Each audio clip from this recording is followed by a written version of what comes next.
You got finessed by this man. You're feeling dumb. You took a couple of L's and you're losing your medulla. You don't even know what to do. Let me tell you how you're going to regain your power. You're going to master the art of detachment. Whatever he says he wants to do, you're okay with it. I'm not ready for a relationship. I need space. I don't think I could do this anymore. I want to break up. Okay, babe, no problem. I wish you well. When he doesn't call, doesn't text, doesn't answer the phone, he ghosts you. When he comes back around, you're not going to argue with him. You're not even going to bring it up. You're going to be like, okay, cool. No problem.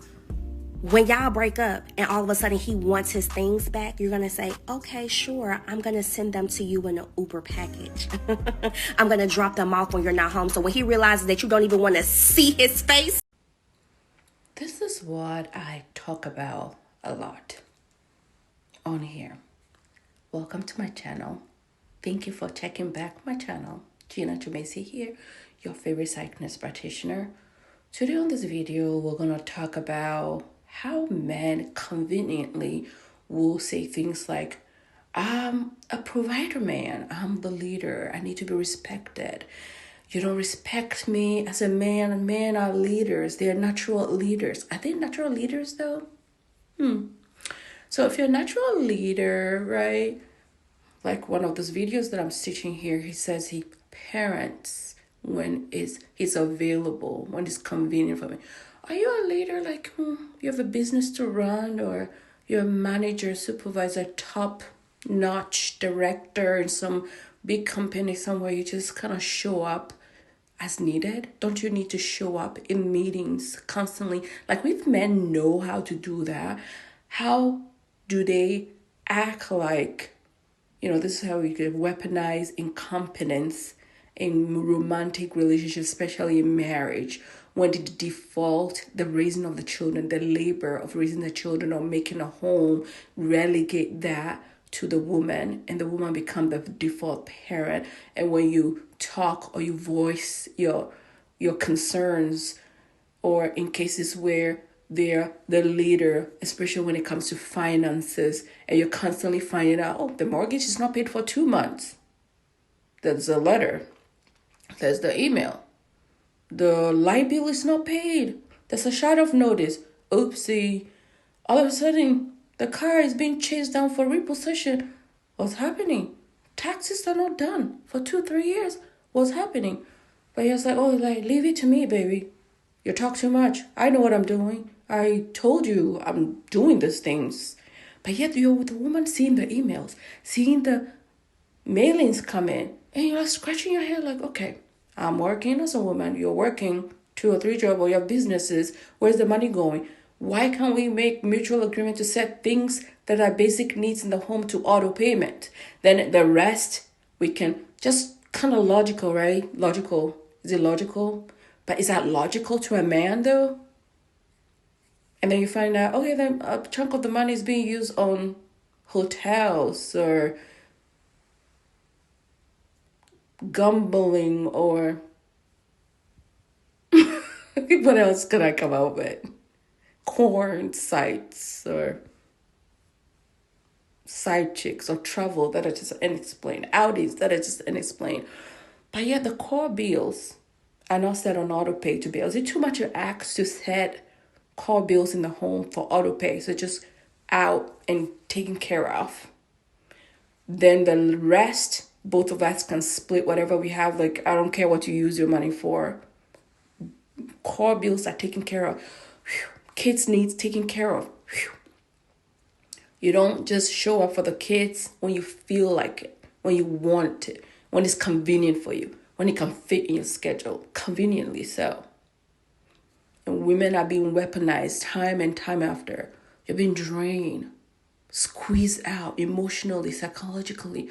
All this Dracula, wicked man, and call themselves leaders. And when you talk about it, it's like, you're too much. You're not humble. You're not respectful. Help me make sense. How do you have this person as a leader when they can be good leaders in one area, but when it comes to one other area, they become completely incompetent, and you're supposed to just somehow just overlook it and still respect them because they demand respect, and still be silent because they know what you're doing. But obviously you're seeing that this car is about to get crashed, or you're driving with them and you can see totally they're lost and they're completely confusing to get direction, and you'll keep going, and you're wasting so much time, and you're going to be late to that event because this man just leading you to hell. You have some decisions to make.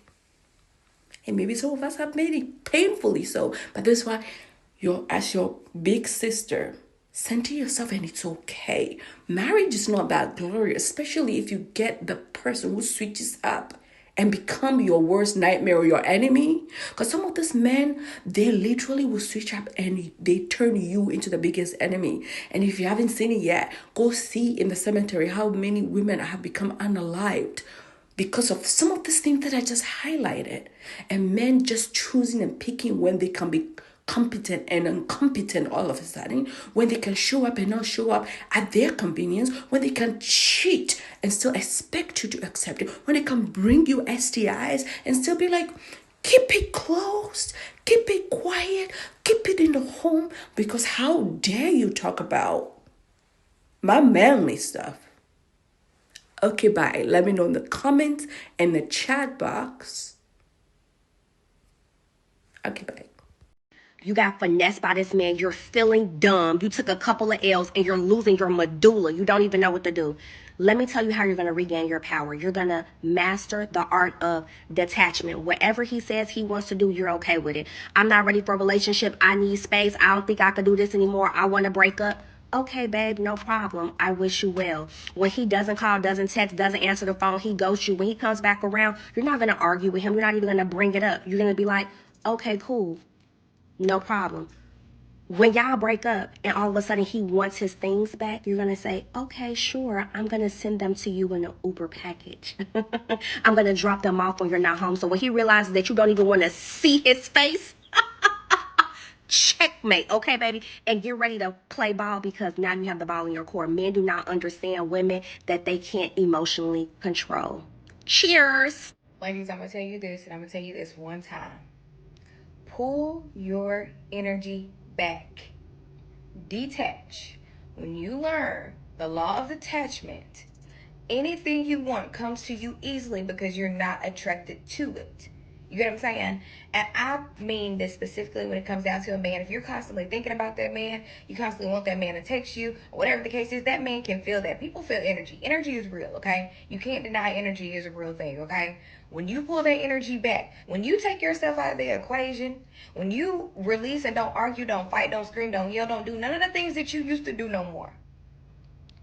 You just pull your energy away.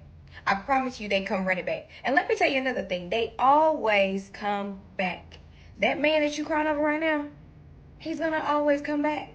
Now, it's just up to you if you want to be a fool again and take that man back or not. We done all been a fool before. But I'm just telling you right now, the moment that you pull your energy back, you don't even have to act crazy. You don't have to do none of that. Y'all, listen to me. Don't look like a fool. Don't send that man 30 paragraphs. Don't even do it. Pull your energy back and remember who you are. Pull it back. Watch what I tell you. Watch what I tell you. A man cannot take rejection. Then they cannot take when you pull your energy back. They know something is up. Oh, and let me tell you another thing. If a man is always accusing you of doing something, it's because he's doing it too. He's doing it. He's telling on himself. That conscience is eating him up because he's thinking that you're doing what he's doing, or that you know what he's doing. Don't even argue. This is not the year to argue with nobody, especially no man. You're also detaching from the future you guys were potentially going to have, and this entire narrative that you created about them. And that's usually the hardest part to detach from. And I'll never forget when I was in my really serious relationship and we broke up, and I went to coffee with a friend, and she said one thing that literally changed everything for me.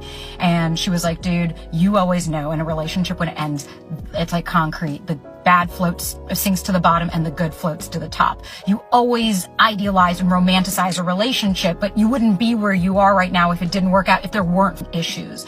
And she said one thing, she said, take the shine away from him. And this isn't about finding an ick so that you can get turned off to somebody that's being great to you. That's just ridiculous.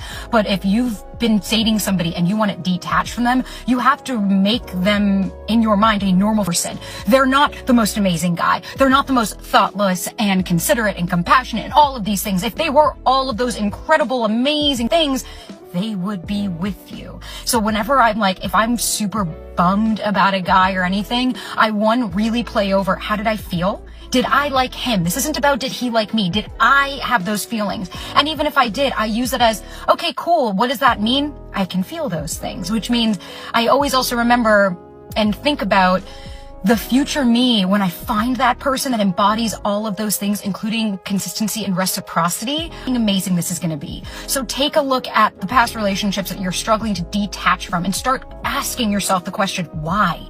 What is it about this person? Have I created this person in my head? Am I mourning the death of the scenario I wanted and the relationship I wish we had, or what I thought we were going to have? Because if this person was so incredible and amazing and everything was perfect, you guys wouldn't have broken up. So just bear that in mind anytime you're going through any kind of breakup. I know it sucks, but 99% of the time, it's not the actual person you're holding on to, it's the idea of them. If you want to emotionally detach yourself from a narcissist so that you can think clearly enough to end the relationship, here are 5 things you need to quit doing. Quit oversharing information with them about what's going on in your life. They will only use it as an opportunity to minimize your accomplishments, to blame you because they haven't accomplished the same things, and to find a way to use what you share with them against you. The more you start to live your life without sharing stuff with them, the more living your life without them will seem possible. Quit trying to express your feelings to them. You've been trying to tell them for centuries how they've hurt you. They didn't care then, and they don't care now because they lack empathy.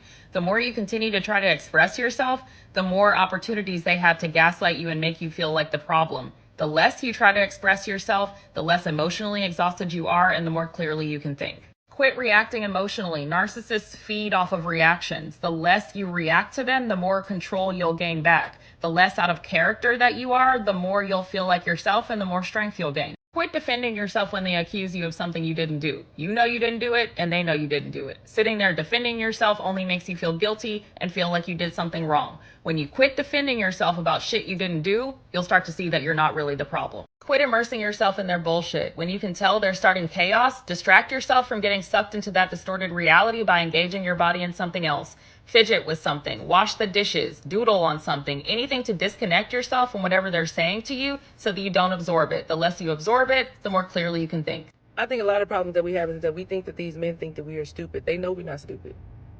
They know you're not stupid. That man knows that you are not dumb. What he does know and what he is acting upon and why he keeps doing what he's doing and treating you the way that he's treating you is because he knows your self-esteem is low. Want to talk about it?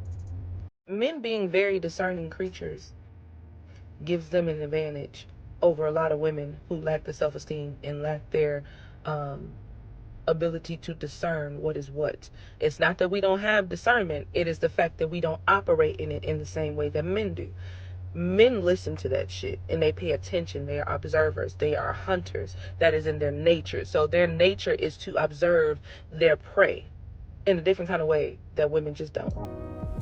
You can't stop thinking about them? I'm going to show you how to take your power back. Remove your emotional attachment to them. When you do this, you start realizing that they're not that cute. They're not that special. They're not as attractive in your eyes as you thought they were. They don't align with what you align with and your values and what you want in a person. There was a point in time when that was the person that you thought you were going to marry. That was a person that you couldn't live without. Right? And when you take all the emotion out, you start to realize your emotion is what put them there in the first place. Your emotion is what put them on a pedestal. You made them significant. You made them have power over you. Remove the emotion, remove the power. Do this, and you'll realize they were never really that special. You're gonna think back and be like, ew, biggest ick. And I'm being genuine. You're gonna look back and be like, why did I ever date him? Or her? Why did I ever give them a chance? Why was I so sprung up on them? They're not that special. You made them special. Confidence tips number 2, detaching yourself when it comes to men. I recently just cut off a guy because he did not answer me for 2 days, and I'm not a person that trips. A series on confidence and confidence tips when it comes to men, friendships, anything. So let me know if you want more boy stuff or you want more life stuff. Feeling a little sad. Okay, I miss this person. We can hold 2 truths at once. You can miss somebody and also know that they're not good for you. So missing them and having feelings is normal because you're human, but acting on them is when we need to put a speed bump. The second thing is learn to respond, not react.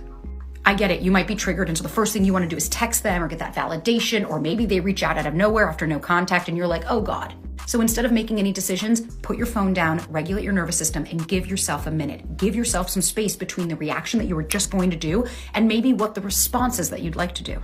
So instead of reaching for your phone and spiraling on social media for 30 minutes and going down this rabbit hole, maybe you go for a walk. And because you put some space in between your reaction and the response time, you're actually able to say, whoa, wait, what's happening in my body? What's going on? What's the narrative? Okay, you know what? I need to regulate my nervous system because right now I'm feeling like I'm not safe and I need to do something to bring myself back to now. And the third thing I want you to do is be really compassionate with yourself. No, there's nothing wrong with you because you miss somebody that doesn't want to be with you, but we need to stop conflating the two. Do you genuinely miss this person? Do you genuinely care about them? Are you so attached to them? Or did you guys genuinely connect and that connection has come to an end? Whatever it is, it's okay. If this is reminiscent of something from when you were a kid, if this reminds you of a past relationship, you don't feel like you trust yourself, whatever the comes up, that's okay. Meet yourself with love and compassion. There is no way that you are going to be able to move on from somebody if you shame and blame yourself.